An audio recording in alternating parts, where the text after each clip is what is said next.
Good morning, good morning, good morning. Like I promised, today I'm gonna do two papers under economic geography. That is your your November 2022 paper 2. Then I'm also going to do the November 2024. These are the two papers that I'm going to do today. Then tomorrow I can just do the preparatory 2024 for last year. So I'm gonna do the 2022. That is the paper that I'm gonna start with. Then from there I'll be informing you what I'll be doing. So let's start. We are going to question 2. We are going to focus on question 2, that is economic geography in South Africa. We are going to focus on question 2, that is economic geography in South Africa. But before I get to the question, I think you can see with what we have here, we have got some of the services, okay, some of the things that are found in the primary, secondary, and tertiary activities or economy. So what I'm going to do, I'm going to start by explaining about what falls under primary activities. I'll also talk about what falls under secondary activity, tertiary, and also quaternary. In general, what I'm trying to say is I'm going to look at the structure of the economy in South Africa, because that's what is relevant to this question. The first question, 2.1, the whole of 2.1 is relevant to the economy, which is the structure of the economy in South Africa. Okay, let me read the question, then from there I start with the question. Refer to the table below based on economic activities. Okay, based on economic activities. So this is the main concept in as far as our question is concerned. So you need to be able to identify the main concept so that it becomes easier for you to choose the options that have been given to be the correct answers. Okay, various options are provided as possible answers to the following question. Choose the answer and write only the letter A to D next to the question numbers 2.1.1 to 2.18 in the answer book. For example, 2.1.90. Okay, so what do we have in general? We have got the gross domestic product here. I'll also give a definition so that at least you have an idea of what exactly we are talking about. Gross domestic product is the total value of goods and services produced in 1 year within the borders of a country, or South Africa to be general. This is the total market value of goods and services produced by a country within a year. That's what we refer to as the gross domestic product. Okay, what do we have? Okay, we have utilities. Okay, these are the value in rands that we have. We have got utilities, we have got transport, we have got services, public administration, mining, manufacturing, construction, and agriculture. So the first thing that you need to be able to do is to know what falls under primary, what falls under secondary, what falls under tertiary, and if possible, what falls under quaternary activities. Okay, so primary activities, usually, normally it involves the extraction and exploitation of raw materials. When we talk about primary activities, we are talking about raw unprocessed products. That's basically what we are talking about. So when we talk about primary activities, we are talking about raw and unprocessed products. That's what we are talking about. So we're looking at things such as is coming under farming, agriculture. We're looking at forestry. We are looking at mining. We are looking at fishing. Those are the things that comes under primary. These are things that comes under primary, where there is extraction and exploitation of raw materials. So that's what is covered by primary activities. Okay, that is the first thing. So when we are to look to what on what we have here under this column of gross domestic product, you would find that your mining, that is primary. There's extraction of raw materials from the earth's surface, okay, from the ground. We're talking about raw materials. Then when you also check here, you can see also that we have got agriculture. These are the two things that falls under primary activities. Okay, these are the two things that falls under primary activities, because in mining, it falls under primary activities. There's extraction of raw materials from the earth's surface. I'm talking about the mining of gold. I'm talking about the mining of your platinum. I'm talking about the mining of different minerals that you can think of. Agriculture, obviously, we are growing crops and rearing animals. That also forms part of the primary activities, because whatever is coming out of agriculture is raw and unprocessed. Okay, let's move on to the next one. Secondary activities. This is where now you are converting whatever is coming from the primary activities into semi-finished and finished products. So when we talk about secondary activities, we are looking at things such as processing, things such as manufacturing, things such as construction. This is what falls under secondary activities. Okay, that is your processing, your manufacturing, your construction. It falls under secondary activities. Let's look from the things that we have. Okay, we have got manufacturing. This is secondary. We also have construction, that is secondary. Okay, these are the two that are secondary. So we have identified mining as primary, we have identified manufacturing as secondary, construction as secondary, and agriculture as primary. Okay, what is the other sector? We're talking about the tertiary activities, which normally deals with the service provision, provides services to the consumers. Let's look now where there is service provision, which means now we are looking at what? We are looking at our public administration. This is something to do with provision of services.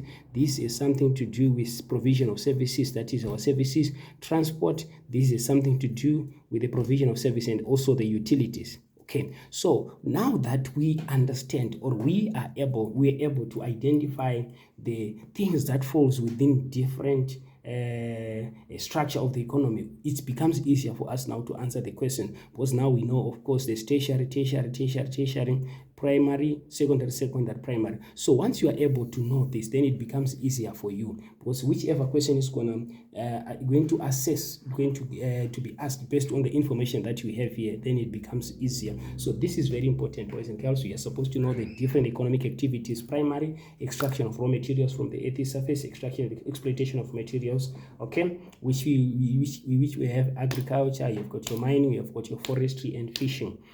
And when it comes to the secondary, we are now saying that those the raw materials now, they are now processed, they are manufactured. This is now where there's got transformation of raw materials into semi-finished and finished products. So under secondary activities, there's what we call value addition. There's what we call value addition. I'll give you an example. Of course, under farming, we are different crops are farmed, like your tomatoes, like your onions, like your beetroot. So the moment it's packaged, which means there's value that has been added to that product. But one, there's packaging that is involved. Number two, there is labor that is involved in transporting the products, which means it is different now in terms of pricing from the way it was when it was at the farm. So the moment the tomatoes are priced, okay, the moment they are put in plastic, in those formos, it means now there's value addition that has been given to that product. Okay, of course, you can talk about tomato sauce coming from tomatoes and different products coming from it. So secondary is all about value addition. The products have been transformed, they have been changed, they are no longer in the unprocessed nature,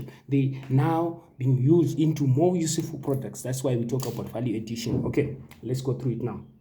So 2.1.1 of a country refers to the total value of goods and services produced by the permanent inhabitants or citizens of a country. This one usually is very tricky, because sometimes if you can check, especially this paper, it was saying that the correct answer is B, but I sort of disagree. Why? Because gross national product is the total value of goods and services produced by the permanent citizens of a country within a year. Okay, so when you talk about the total value of goods that are produced by the permanent inhabitants of a country, we are talking about gross national product in general. We are talking about gross national product, because when you talk about the gross domestic product, the total value of goods and services produced in 1 year within the borders of a country. Of course, within the borders of a country. Of course, gross national product is the total value of goods and services that is produced within a year,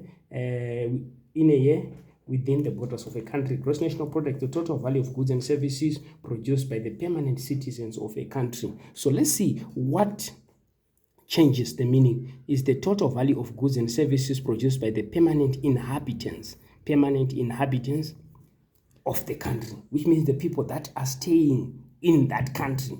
Because when you talk about gross national product now, we are including exports and imports. But when you talk about the inhabitants, we are talking about the people that are staying within that country, which means that is what is qualifying the gross domestic product. But however, in some books you find that the total market value of goods and services produced by the permanent citizens of a country in 1 year is also gross national product.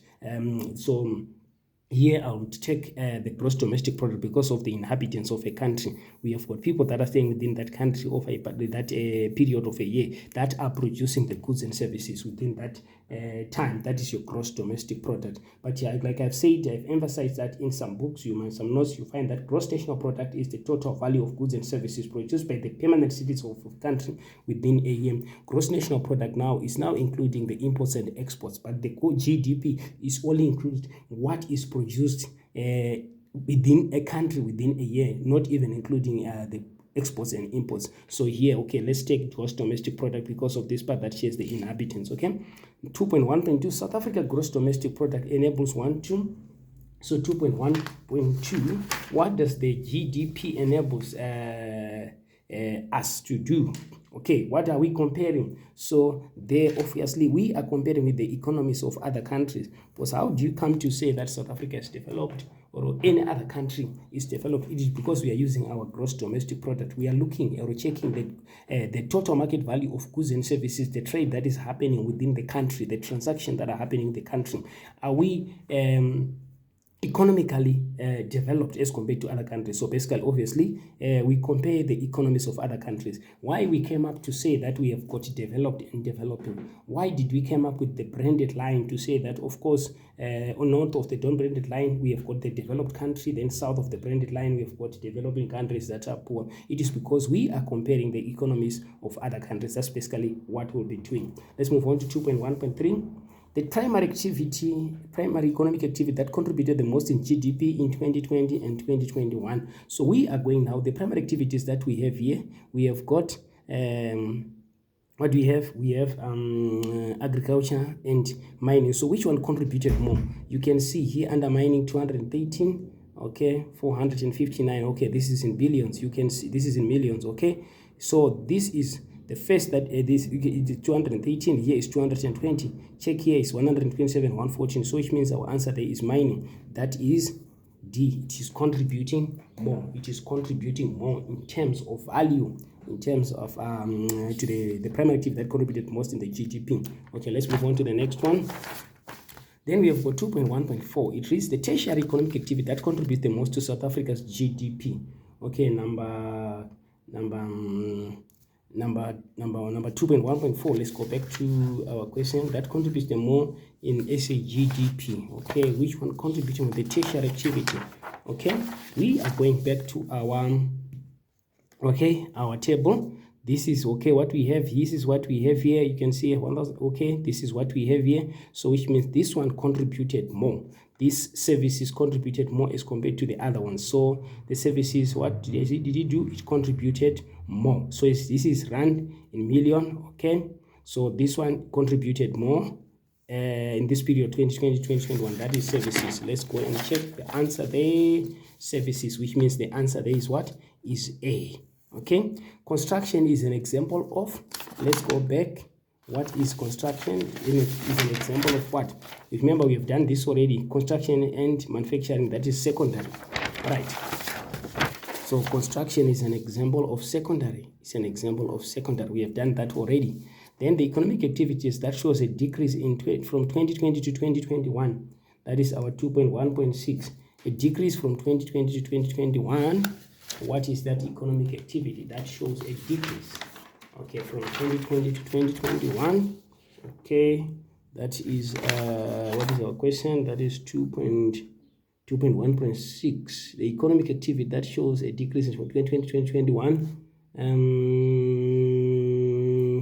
Let's see which one shows a decrease. Of course, we see this is what we have. This is what we have. Let's look at our secondary. It's still high, of course. Let's look at here. Of course, you can see. Then let's go and check our answer now. The economic activity that showed a decrease from 2020 to 2021. So you can see from what we have here. You can see from what we have. We have got 127, 960 to 114 and 13. So you can see here it shows more decrease. That is your agriculture that falls under primary. Check here, you can see there's an increase here. You can see it's not that much. You can see it's not that much as compared to the other activities. So the one that is the correct answer there is agriculture, which is D. Is agriculture, which is D. That's the one that shows a decrease from 2021. The economic activity that contributed most to the secondary sector, the one which contributed most to the secondary sector. Remember, we have actually find out that we have got two secondary sectors, that is manufacturing and construction. Which one contributed most? You can see it's manufacturing. You can see the numbers here, 520, this is 108, 506, 11. So it means the answer there is manufacturing. Manufacturing. So the answer there is C, 1.2.7. Then 1.2.8. These two statements below are true. with respect to the sector contribution South Africa's GDP. Okay, which ones are true with respect? Okay, so we have got primary sector contributes the least. I think we have seen this. We're just talking about it now. Then what else do we have? Secondary sector contribute the least. Okay, let's see what we have here. 2.1.8 contributed the least. Okay, this one, no, we're not taking it. It contributed more. Okay, then quaternary activities contribute the most. Quaternary activities contribute the most. What do we have? No. Then we have tertiary contribute the most, which means what we have there is 1 and 4. 1 and 4. Let's check from the options that are given, which means 1, we are saying primary sector contribute the most, the least, and tertiary activities contribute the most. So which means our answer there is B. Our answer there is what? Is B. This is basically what we are talking about. So we are saying primary activities, they contributed the least, which is your agriculture and your mining. Then we are now saying that if you check now what contributed the most is tertiary. You can see the numbers, they're speaking for themselves. It contributed the most if you add the numbers. Okay, let's move on to the next one. Then 2.2, it reads, match each of the industry, each type of industry. So it means we are looking at the type of industry now.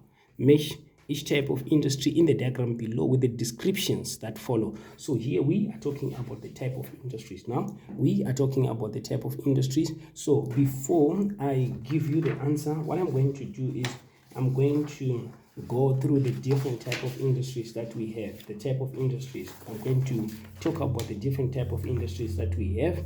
Of course, we have let me start with ubiquitous. That is the top. I'm going to start with ubiquitous. So ubiquitous, it can locate anywhere.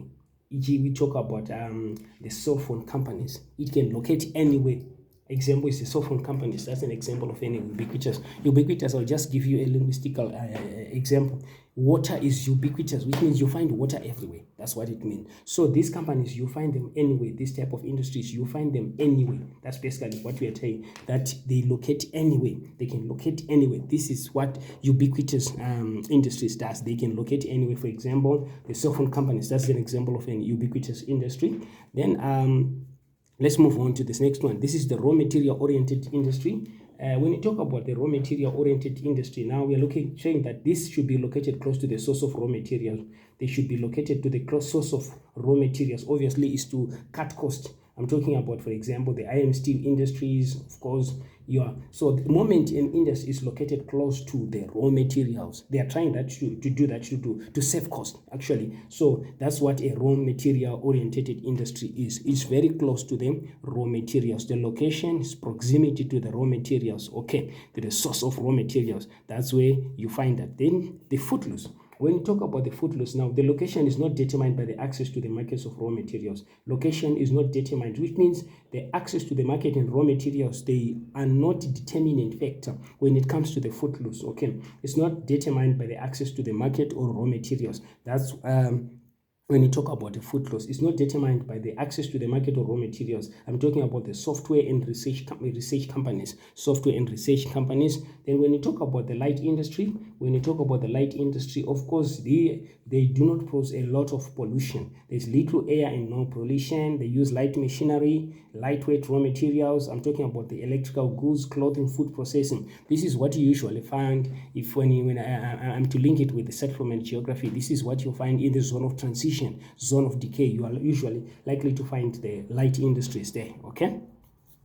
Then the next one that we can talk about is the bridge industries, okay, located between the raw materials and the market. That's where you find them, between the raw materials and the market. That's where you find the bridge. They are trying to bridge the raw materials and the market, which means they are in between. They are also trying to save the cost, okay, close to between raw materials and also the market. So they are taking those two things into consideration. They are determined by where the market is and also where the raw materials in. They are found in between.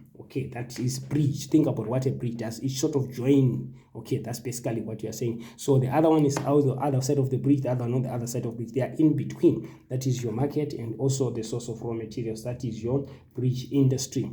Then when you talk about the heavy industry, as the name suggests, obviously we are saying the large quantities of raw materials that are used there, heavy machineries, there's a large amount of pollution and noise, and we know that the heavy industries are located far away from the high-class residential areas because of the pollution that is caused.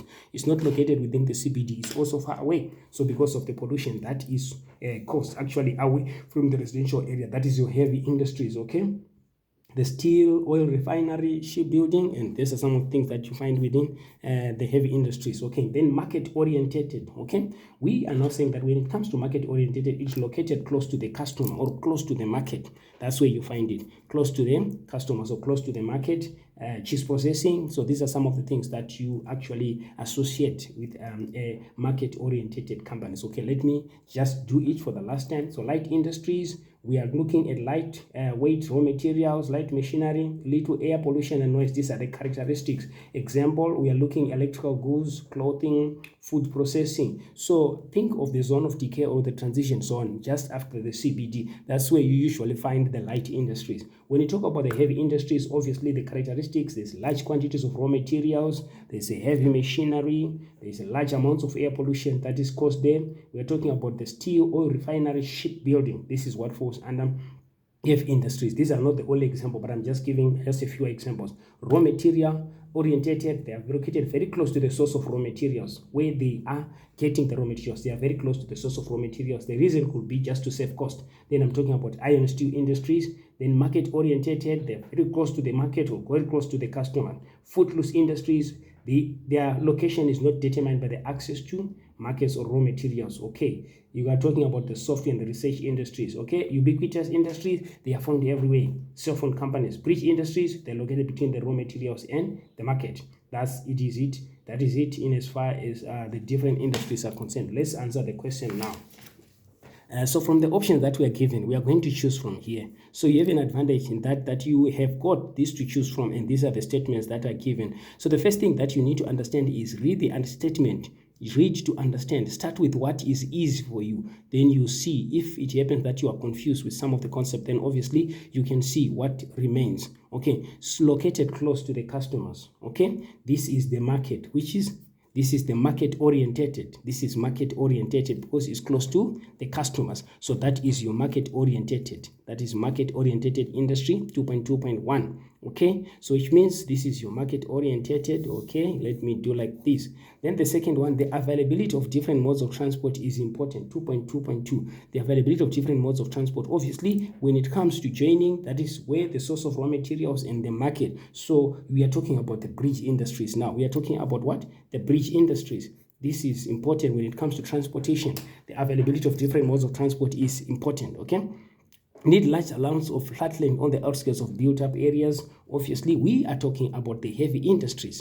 You remember the land values where we've got our heavy industries, they are very low. They can actually develop horizontally. Why? Because the land values are lower as compared to a central business district. So this is what is important in as far as the heavy industries are concerned.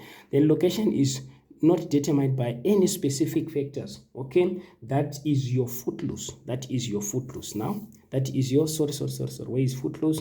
That is your footloose. It's not determined by any specific factors. That is your footloose. Okay, they can actually locate anyway. We have said that footloose location not determined by the access to the market or raw material. So that is your footloose. Then located in built-up areas where there's little or no air and noise pollution. So which means that becomes your light industry. That becomes your light industry. That is your light industry. Remember, we said that it is found within the transition zone or the zone of decay. Then location is determined by the bulk and processed materials. 2.2.6. That is your raw material now. Bulk and processed. Okay. In large quantities, that's bulk means, unprocessed, that means it's your raw material based. Telecom is an example of this industry.